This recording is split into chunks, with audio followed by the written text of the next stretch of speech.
हम सभी को आज मैं एक स्पेशल व्यक्ति के पास आया हूँ और वो स्पेशल इसलिए कि उन्होंने मेरा ट्रीटमेंट भी किया था और उन्होंने मेरे को देखते साथ जब मेरा डायग्नोस हुआ था हॉजकिन लिम्फोमा का, तो ऐसे व्यक्ति ऐसे सर हैं हमारे जिन्होंने मेरे को देखते साथ डायग्नोस कर लिया था कि मेरे को हॉजकिन लिम्फोमा है। डायग्नोस तो बाद में हुआ, रिजल्ट आया और उन्होंने मेरे को एक जो कहते हैं स्पार्क दिया है स्पिरिचुअलिटी के लिए, जो फायर होती है स्पिरिचुअलिटी के सबके अंदर, तो वो स्पार्क मेरे को अग्निहोत्री सर द्वारा दिया गया है और ये बहुत ही स्पेशल व्यक्ति है मेरी लाइफ में। तो आज हम इनके फार्म में आए हैं, कुछ सीखने आए हैं और आपको भी इनके बारे में इंट्रो और इनके विचार जाएंगे। ये एलोपैथी के डॉक्टर है लेकिन ये जेनेटिक हीलिंग पे इनका ज़्यादा फोकस रहता है और नेचुरोपैथी पे भी बहुत फोकस करते हैं। तो हाँ, अग्निहोत्री सर ये नमस्कार। तो गौशाला है जिसमें करीब 4 शुद्ध देसी गायें हैं और एक साहिवाल सांड है। आइए, गौशाला को हम लोग रोज धो लेते हैं जिससे कि जो भी ये गोबर और पेशाब का घोल है ये ढाल के माध्यम से यहाँ इस 1000 लीटर का टैंक है, इसमें स्टोर हो जाता है और फिर इसको मड पंप के जरिए से हम जहाँ पे भी नोजल लगाने हैं एक दूसरी टंकी में शिफ्ट कर देते हैं और उसको वेंचुरी के माध्यम से जब भी कहीं पे भी पानी चल रहा होगा तो वो वहाँ पे अपने आप ही पहुँच जाएगा। उसके पीछे करने का कारण ये है कि मैं चाहता हूँ कि खेती जितनी सहज हो, सरल हो। पहले हम बनाते थे जीवामृत, लेकिन जीवामृत में अपने को बेसन, गुड़ और गाय की पेशाब, गोबर, घोल का ही बनाना रहता था।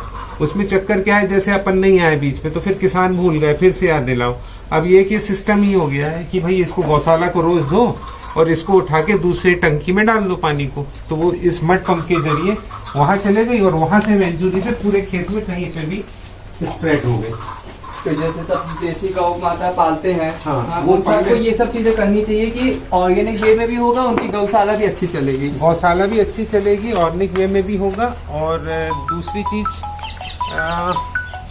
प्रकृति एज सच अपने आप में संपूर्ण है। मतलब आप जैसे जैसे समझते जाओगे तो लगेगा कि हाँ, आपकी हिस्सेदारी खेती किसानी में बहुत कम है। मतलब अपन यदि कहीं पे भी गैती भी मारेंगे तो वहां पे 2-3 केंचुए निकलेंगे। सोचो कितना बड़ा एक ब्रह्मांड पूरी खेती को मेंटेन कर रहा है। फिर यहाँ से आए तो यहाँ पे ये अपनी गोबर गैस प्लांट है जो कि शायद हमने 2019 में लगाया था।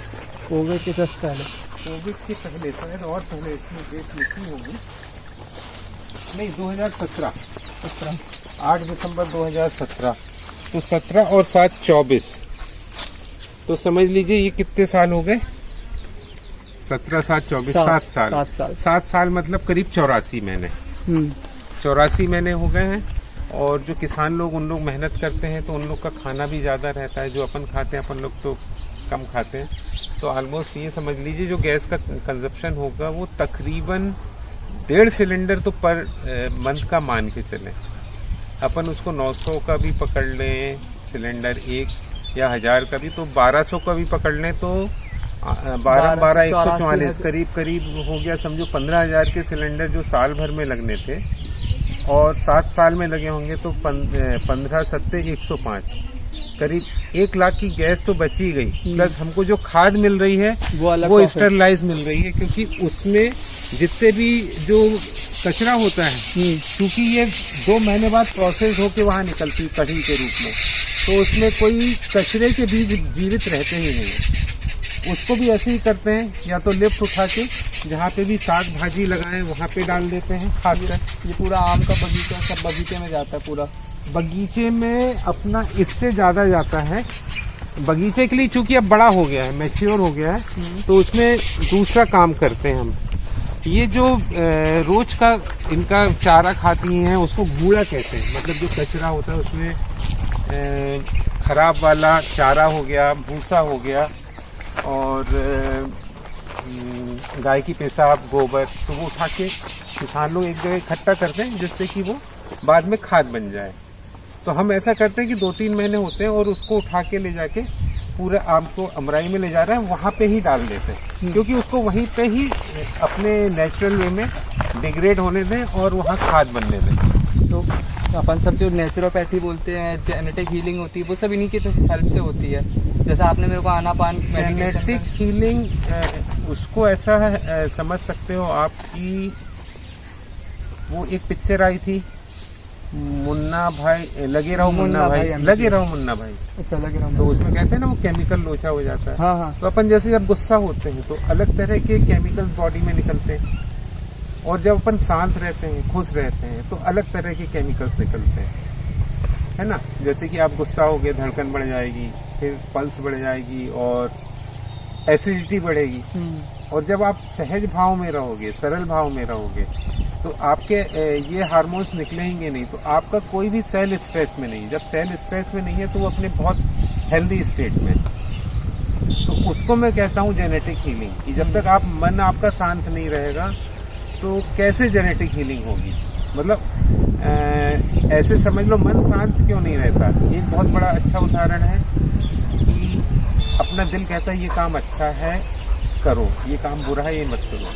दिमाग कई बार स्वार्थपरता के चलते बोलता है यार अभी तो फायदा कमा लो।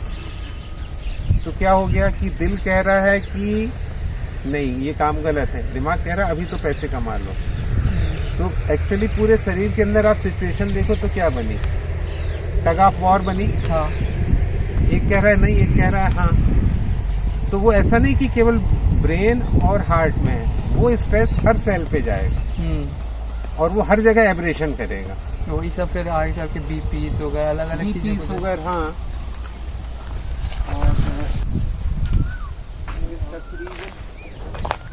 तो आम कैसे लटक रहे हैं यहाँ पे।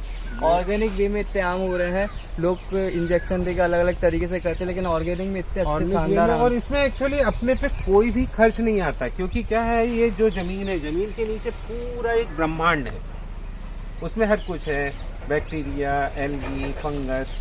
तो उनका जो आपस में समन्वय है, उस समन्वय के कारण ही इनको जो पोषक मिलना है वो मिल जाता है। तो अभी इस साल सच आम की फसल खराब है पूरे मतलब इंडिया में। मेरे को सर आपके यहाँ क्या आम ज्यादा ही दिख रहे हैं, और किसानों को ये चीज समझनी चाहिए कि ऑर्गेनिक वे में इस तरह की ये तो फार्मिंग लिटरली पॉसिबल है। एक्चुअली ये वाला फोटो आप लोगे तो देखो ये तो बेचारा झुक गया है, ये मतलब वेट ही नहीं ले पा रहा है आम का। जबकि ऐसा नहीं कि छोटा पेड़ है, काफी पुराना पेड़ है। कौन सा आम है सर? ये वाला एक धोखे से देसी लग गया, इसका स्वाद अलग ही है। बाकी हम आपको इधर बताते हैं कौन कौन से आम है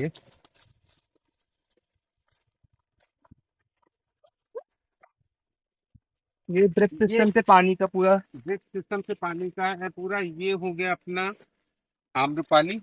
आम्रपाली। आम्रपाली, इसकी मिठास बहुत अच्छी रहती है। और जिसको भी ऑर्गेनिक में भी आम या कोई भी प्रोडक्ट चाहिए हो सर के फार्म में, तो मैं डिस्क्रिप्शन में फार्म का नंबर और एड्रेस लोकेशन शेयर कर दूंगा। कोई भी सर से डायरेक्ट कांटेक्ट और फार्म विजिट कर सकता है। बिल्कुल, मतलब जो भी जिज्ञासु और सीखना चाहता है, ये ये काम है। इसको क्या, इसका नाम है मल्लिका। मल्लिका।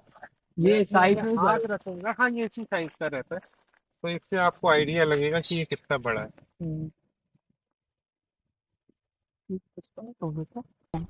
मतलब ये एक्चुअली क्या होता है, अपन जो भी पत्तियां है ना, पत्तियों की जो चमक है उससे ही समझते हैं कि उसको कैसा पोषक मिल रहा है।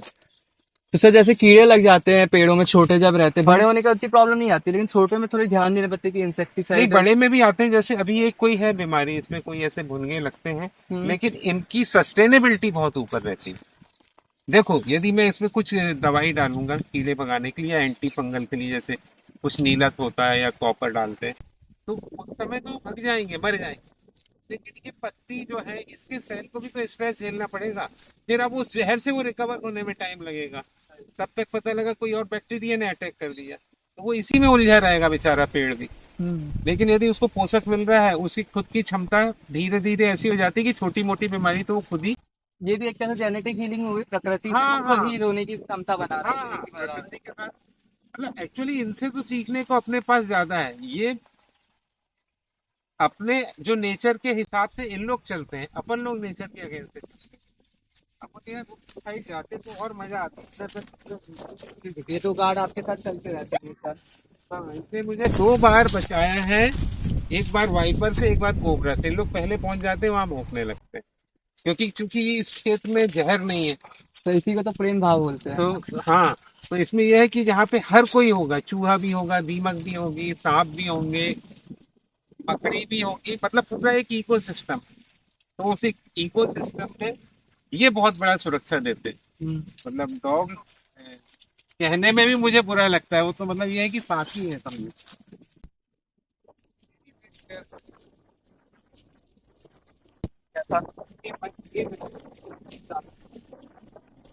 अब तो मैं इसको और ज्यादा बायोडाइवर्सिफाई कर रहा हूँ, जैसे लगता है कि वहाँ पे केवल आम नहीं लगाया। जैसे अपने को भी दोस्त चाहिए ना, तो इस आम को थोड़ी आम में बोर हो जाएगा, तो वहाँ पे चीकू भी है, आम भी है, और एक चार होता है यहाँ का लोकल प्लांट, वो जो खीर में चिरौंजी डलती है, उसके मैंने प्लांटेशन करे हैं, क्योंकि वो जंगली पेड़ है, यहाँ पे नेचुरली होता ही है। तो हाँ, तो वो ज्यादा अच्छा ग्रो स्वदेशी करेगा। को हाँ, ज्यादा प्रभाव देते हैं। हाँ, और फिर कोई बीमारी ऐसा रहता है कि कोई आम को अटैक करती है, कोई फलाने वो करेगी, नींबू को, मछली को। तो जब डाइवर्सिफाइड रहते हैं तो इसमें बचाव भी हो जाता है। नहीं तो पता लगा किसी किसान की पूरी फसल ही चौपट हो गई। तो कितने वृक्ष लगे हैं यहाँ पे टोटल आपके? आम के मेरे अंदाज से तकरीबन 600-500 कुछ होंगे। 500-600 आम लगा, वृक्ष लगे, जिसपे आपको कोई खर्चा पानी नहीं लगता ऑर्गेनिक वे में करने पर। खर्चा आप पानी नहीं, खर्चा पानी तो मेरे अंदाज से, ये ड्रिप भी तो सोलार से कनेक्टेड है ना, हाँ, तो सोलार पंप लगा है वहां पे, तो उससे करता है। तो मतलब जो बोर का वन टाइम खर्च है वो, मतलब आपने इलेक्ट्रिसिटी को ही बचा लिया सोलर से, हाँ। और हर चीज से, ऑर्गेनिक साथ साथ रिन्यूएबल एनर्जी। हाँ, मतलब ये तो पूरे दिमाग में ही पूरे समय फोकस रहता है कि भाई एक तो जीरो मेंटेनेंस कहाँ कैसे अपन, और इसका लेबर कैसे कम करना, क्योंकि जैसे जैसे क्या है डेवलपमेंट होगा, तो आपको फिजिकल लेबर करने वाले इंसान कम ही मिलेंगे, हर जगह दिक्कत आती है। सही है, आप एक डॉक्टर हो, प्रोफेशनल डॉक्टर हो, हाँ। और उसके साथ साथ ऑर्गेनिक भी इतना तरीके से वे में आपकी फार्मिंग का आइडिया इतने टेक्नोलॉजी मेरे को ऐसा लगता है कि कैसे? ज्ञान और सजगता, वो कुछ भी पढ़ो आप, जैसे मैंने मेडिकल साइंस भी पढ़ा है ना, तो भी यहाँ हेल्प करता है। वो कैसे एकदम से बताना मुश्किल है, लेकिन उसका कुछ ना कुछ रोल कॉल रहता है। जैसे जीवामृत है क्या, बेसिकली अपन बैक्टीरिया का कल्चर बना रहे हैं और एक इकोसिस्टम डेवलप कर रहे हैं यहाँ पे।